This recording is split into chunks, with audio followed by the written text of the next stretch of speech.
തലസ്ഥാനത്ത് വിശ്വാസ് മെഡിക്കൽ സ്ഥാപകൻ VS മനുവിനെ ആത്മഹത്യ ചെയ്തതിൽ ദുരൂഹത ഏറുന്നു.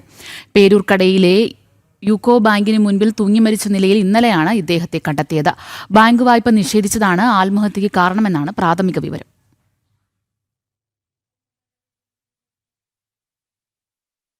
പേരൂർക്കട കുടപ്പനക്കുന്ന് റൂട്ടിൽ പ്രവർത്തിക്കുന്ന യുക്കോ ബാങ്കിന് മുൻവശത്താണ് തൂങ്ങിമരിച്ച നിലയിൽ കണ്ടെത്തിയത്. വിശ്വാസ് മെഡിക്കൽ ശൃംഖലയുടെ സ്ഥാപകൻ മനു VS ആണ് ആത്മഹത്യ ചെയ്തത്. ബാങ്ക് വായ്പ നിഷേധിച്ചതിൽ മനംനൊന്താണ് ആത്മഹത്യ ചെയ്തത് എന്നാണ് പ്രാഥമിക നിഗമനം. വായ്പയ്ക്കായി മനു പലതവണ ബാങ്കിനെ സമീപിച്ചിരുന്നു. എന്നാൽ അധികൃതരുടെ ഭാഗത്തു നിന്നും അനുകൂല നടപടി ഉണ്ടായില്ല.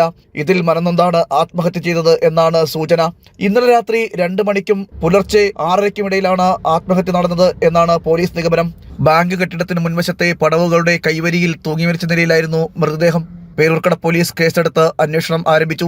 തിരുവനന്തപുരം മെഡിക്കൽ കോളേജിലെ പോസ്റ്റ്മോർട്ടം നടപടികൾക്ക് ശേഷം ഭൗതിക ശരീരം ബന്ധുക്കൾക്ക് വിട്ടു നൽകി. നാളെയാണ് സംസ്കാരം. ജനം, തിരുവനന്തപുരം.